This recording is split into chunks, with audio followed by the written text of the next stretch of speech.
This is the Nokia 6555, available from AT&T Wireless. It's a 3G clamshell that has sleek styling and most of the features you'd find on a mid-range phone.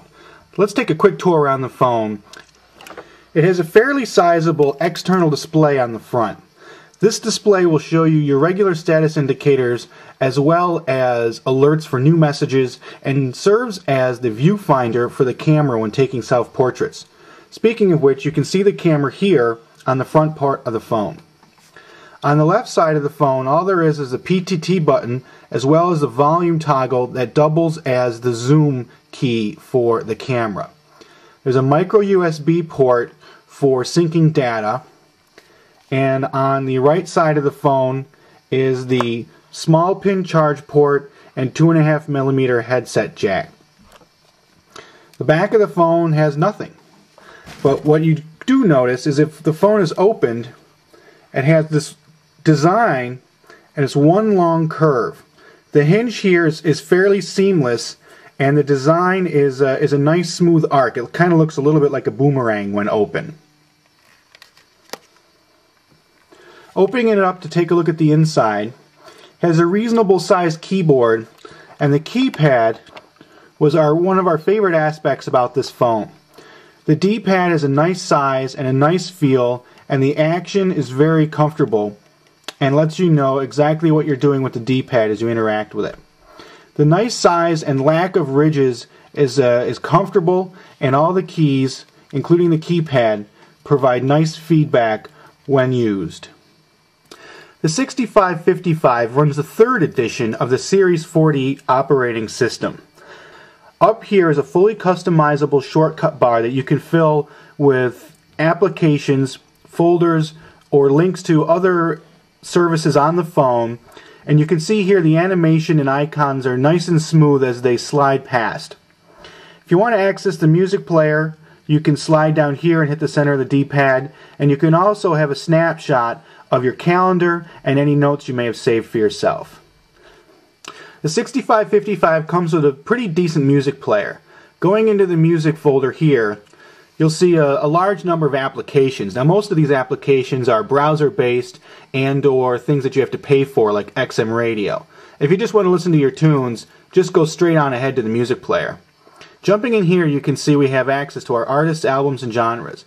One neat trick is, when we hit our artist, you can see that there's a little arrow next to it. Hitting artist, you'll see it drops down a pull-down menu with the artists we have on the phone. We can do the same thing with albums. It'll show us all the albums. And because it's not loading a new page, this makes jumping around and selecting your music much easier. Or we could just go straight into the music player, which you see here has been slightly revised over previous versions. The basic architecture is the same as is with the functionality. Hitting the D-pad will fire up our music. As you can hear, even with the setting of 1, it's very loud. Turning it off and turning it back on here, plenty of volume. Hitting the D-pad to the left or right will skip forward a track or back a track. And if you want to see your playlist to see what songs are coming up next, hit down on the D-pad and you can see your playlist. Or if you hit up on the D-pad, it will bring you back to the main menu while still playing your music. Composing new messages is also neatly updated with the third edition of Series 40. Let's check it out.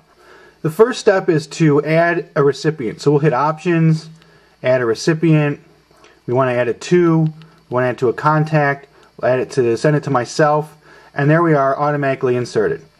Now we have to add some content.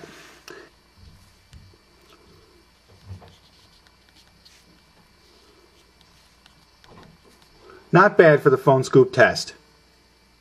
Once you've got your text set, you can see that there is a list of icons underneath the text. Here, you can choose to insert just about anything that you might want into the message. So let's see what happens if we choose to insert an image. And here are all our images. We'll send a picture of a guitar. So there it's changing the message automatically to a multimedia and preparing it to go. So from here, we can just insert another image, or we can set send, or we can use the options menu to do other tasks. But for now, let's just hit send, and we'll get this message on its way. Overall, the 6555 is a solid phone. It packs a good feature list, including stereo Bluetooth, 3G data, with a stylish package.